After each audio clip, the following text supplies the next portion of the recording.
Ladies and gentlemen, I do apologize for the interruption, but as you can see, I am single. A lot of people pass judgment and think because I'm alone that I haven't looked hard enough for a boyfriend. But I've done everything. I've been on blind dates. I've been on OkCupid. I've worn makeup and I've even tried just being myself. But nothing has worked. Anyone want to give me their number? Business cards, LinkedIn requests, anything. Facebook, MySpace. Thank you and God bless. So I am the creator of BF 2014, which was initially a campaign to get me a boyfriend by 2014, but it has been extended through the fiscal year to be getting me a boyfriend through 2014. I'm announcing to the whole world right now, including all my friends, that I'm not gonna hang out with you until I get a boyfriend. So it's kind of the opposite of what most women do, which is they stop hanging out with their friends once they get a boyfriend, but I'm gonna do the opposite. I'm not gonna spend any time with you or do anything with you, or maybe I'm not even gonna answer your text until I get a boyfriend. I'm threatening you with not ever hanging out with any of you again until I am in a relationship, because it's been 5 years and I deserve a boyfriend. It's all I think about is wanting a girlfriend but never having had a girlfriend my entire life. So like I've pursued a lot of girls, and every girl I've pursued or fallen in love with has rejected me, so I have no idea what it's like to fall in love with, or I have no idea what it's like for someone to fall in love with me or like me. So it's like, me never having had a girlfriend my entire life, it's like being deaf or being blind or being paralyzed. Because it's like not having This video is for ladies. Are you a lady and are you single? Well, so am I. Single. I'm single. Have you ever wanted an ugly boyfriend? And you're a single female? Well, here I am. A good way to view it is kind of like a game, because if you view it that way, you'll learn how to play it and be nonchalant and indifferent about it, and it ends up being useful. When you talk to a guy, you just have a conversation. Whatever they say is what they mean, almost always. You don't even need to look at them. I can understand every single thing a guy is saying to me just from hearing his voice. With a woman, you want to see her face if possible, because they make all kinds of facial expressions, and it's hard to know what they really mean if you don't see their face. It's real important. Women are kind of like Darwinistic. They want a guy who's high status in some way. She has to be comfortable bringing you in front of her parents, in front of her friends. So if you're an embarrassment to her in any way, then she's not going to want you around.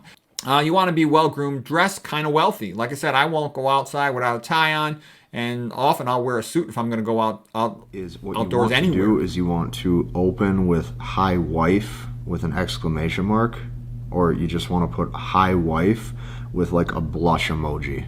Okay, so those are the two. You want to say "Hi Wife" and then you put a blush emoji. You're doing that because what you're trying to do is you're trying to role play husband and wife. It's Bobby Mouse time again. Or I don't know, what the hell am I, a mouse or a chipmunk? I guess I'm a mouse. Yeah, the mouse giving you dating advice. Trust me, I've been divorced twice. I don't want you to get divorced twice, but odds are you will, because that's the way it is now. Marriage. Failure rate, 70%.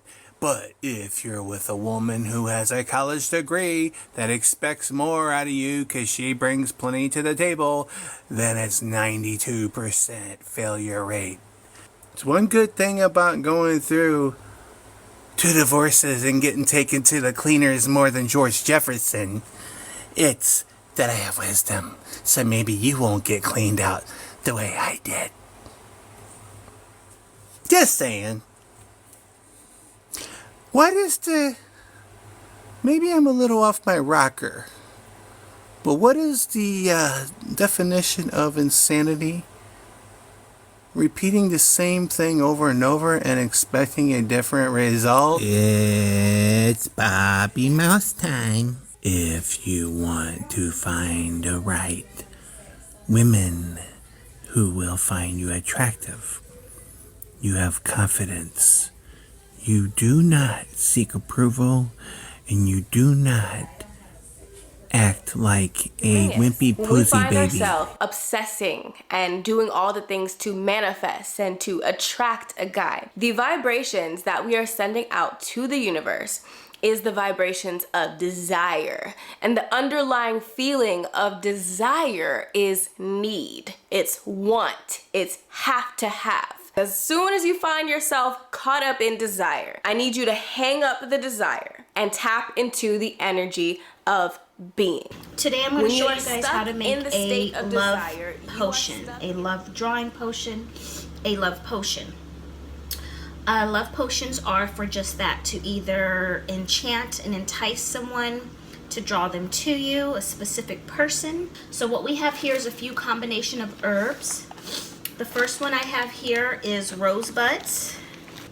This is dry lavender. Lavender is great for drawing love. It's also good for drawing in peace, a sweet, peaceful type of love. Red clover, I should say. I have some cinnamon sticks.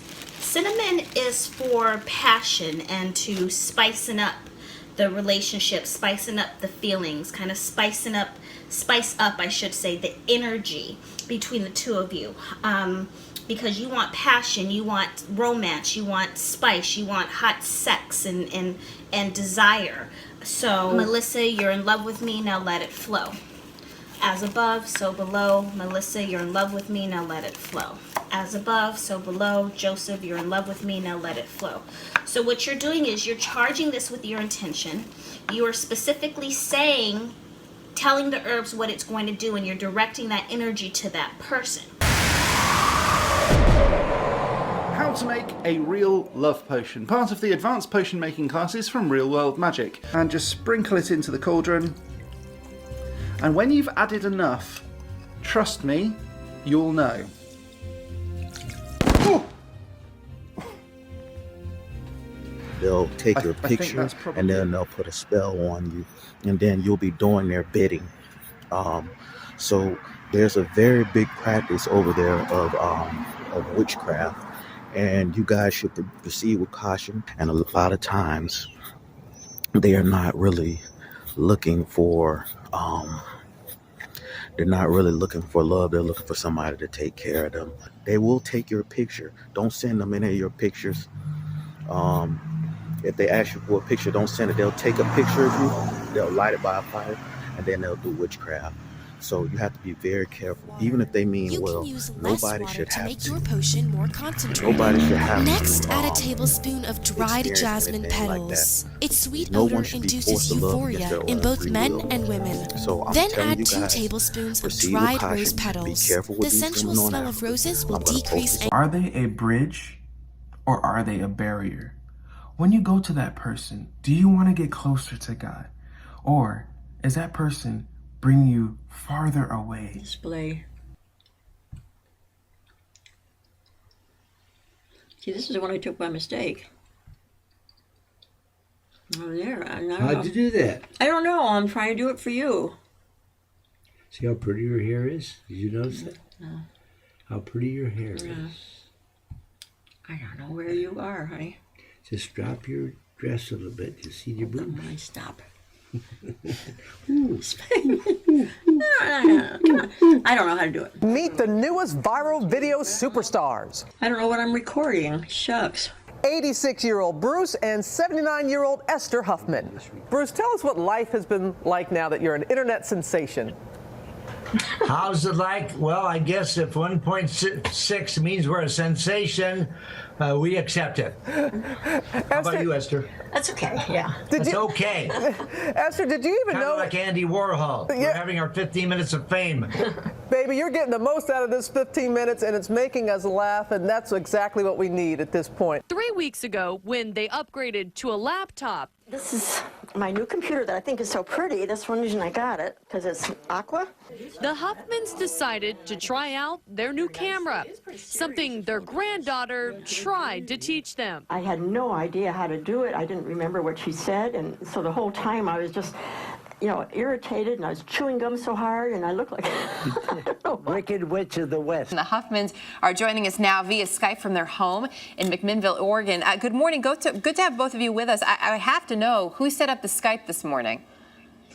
Oh, our friend Cammie and our friend Laura and our friend Dennis. So you guys didn't do it, huh? No, for sure not. You're doing great so far, though, so just don't move a muscle. Don't get any closer to the camera. Hey, we ought to thank the people. Can we thank, would that be okay? Can we thank you for all you've done to make us happy, cheery, and joyful? These are all comments, Oh, let me read that. I forgot. Yeah, it's okay to read this. It's finally nice to see some people on YouTube that I can not only have some respect for, I can also admire. So Esther, you have in your hand some love notes, I guess, that you wrote to Bruce. Yeah. Could you read one or two? For sure. Yeah. When my telephone rang, I was surprised it was you. My heart pounded so loudly. Did you hear it too? Yes. Sharing together was such a treat. Just chatting at Sherry's while we had something to eat. Hey, honey, what's up? Well, I just relieved. I didn't know if you were alive or not.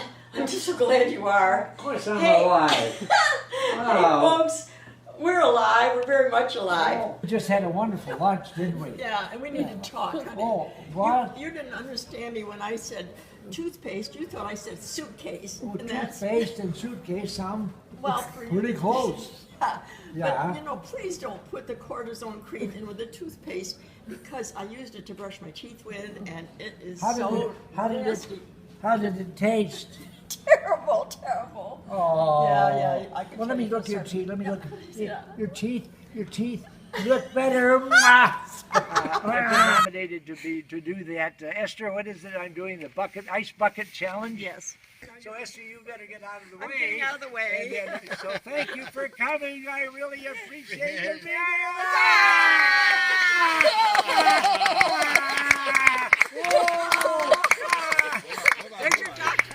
Before I say Happy Valentine's Day to all of you, I want to say Happy Valentine's Day to you. Happy Valentine's Day, friends. Well, wait a minute. I'm sorry. What? You got caught up in it, didn't you?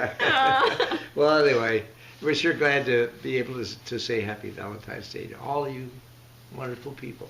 Bless you. And I'll add my Happy Valentine's Day to all of you, too. It's a great day for celebrating. Because we think we shouldn't whine, we should shine. And I remember this little song from when I was a child. It's, Lord, keep me shining for thee, Lord, keep me shining for thee, in a world full of night. Keep me pure and keep me bright, Lord, keep me shining for thee, Lord, keep me shining for thee, until I behold thy face. Wait, let that last line again. Until I behold thy face. One more time. Until I behold thy face. Now you got it. Yeah. Happy birthday, dear Bruce. Happy birthday to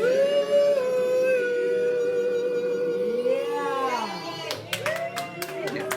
Are my sunshine, my only sunshine. You make me happy when skies are gray. You'll never know, dear, how much I love you.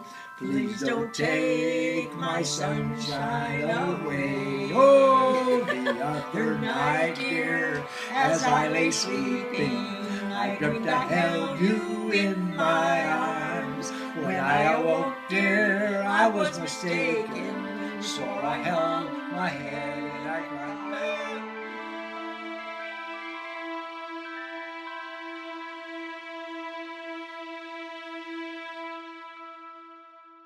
I had a really good life when I was with Sharon in the beginning.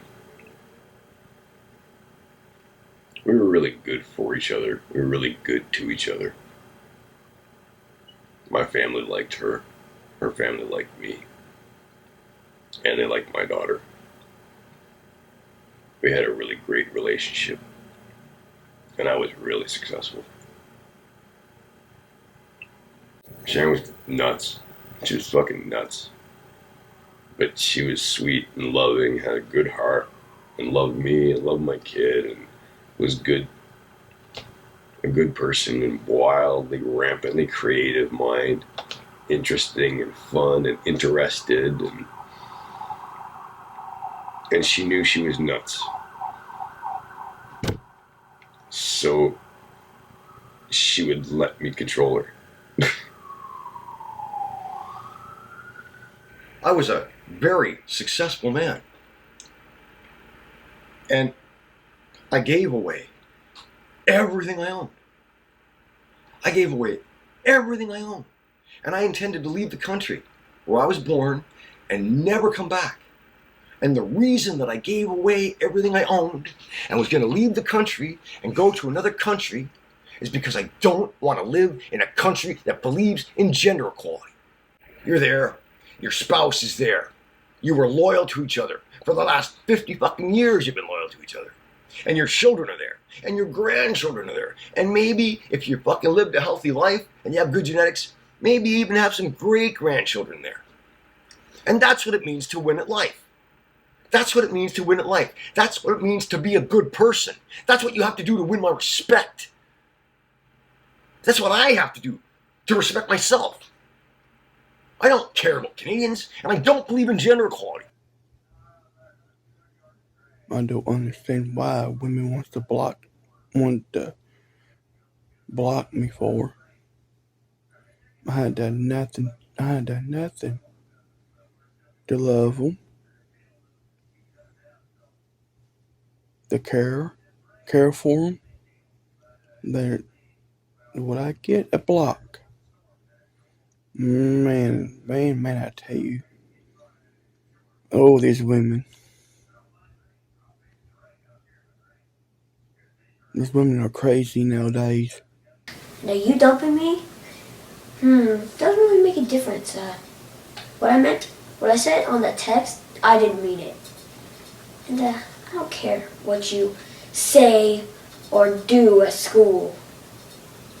You're not gonna stop me from talking shit about you every single day. Really, I'm kinda happy you dumped me. You know why? The reason why is that I always thought you were a slut. A lot of people come to me for advice Brian? on how to pick up women. I'm very appreciative of that. A lot of the questions relate to what do I say to them? How do I say it? Why did I lose this one girl? So these are my very simple words of advice. Something to think about today. Are you ready for it? Very simple advice. Man the fuck up, son. Kind of lost. You feel like your identity could be just gone. You feel empty. It's harrowing. It's an awful feeling. It is over. There's no going back to it. It's the last thing you want to hear. But there is no going back to that person. There is no going back to that relationship, and there never will be. So cut off, kill any hope in yourself that there is a chance. Because that is what personally got me. I've been cheated on. I've been strung out for 5-6 years. Welcome back, everybody. Today's video is going to be a little bit different. I did not intend on making this video. I did not expect having to make this video, but the reality of my situation is that I just got the news that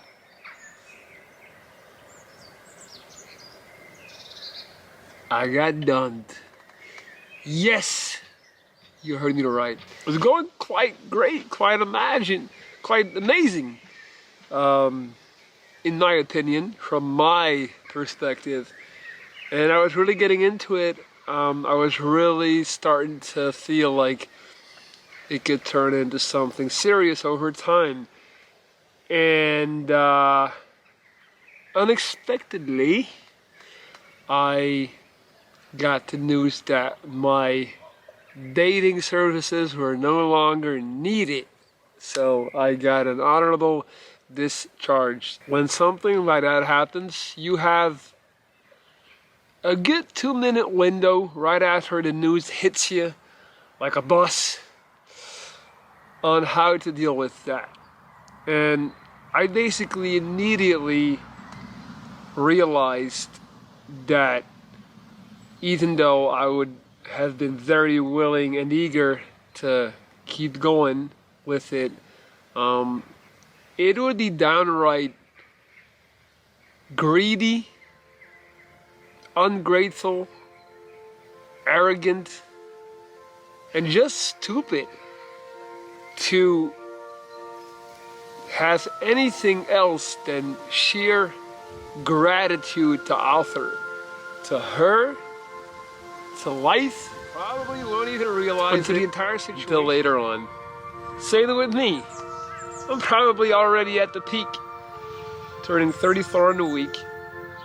Life is good. I'm healthy. I'm cancer free. I have the community that cares.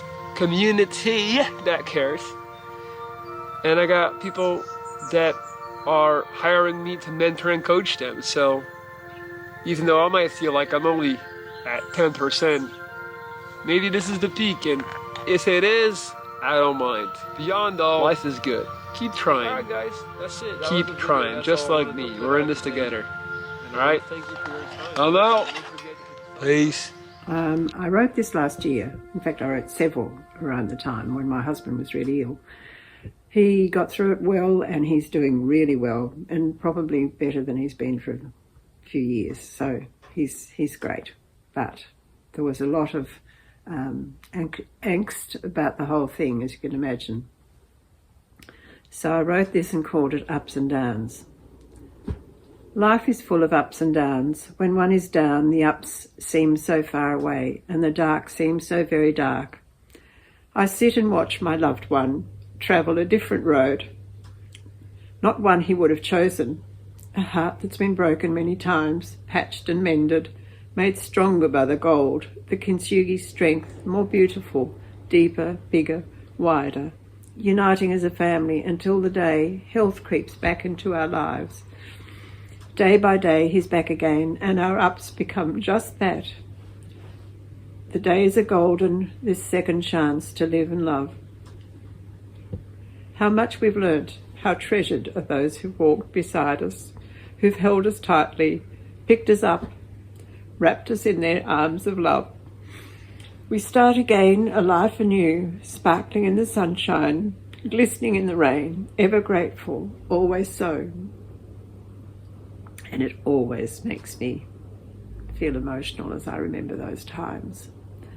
So forgive me for the emotion, but it's real.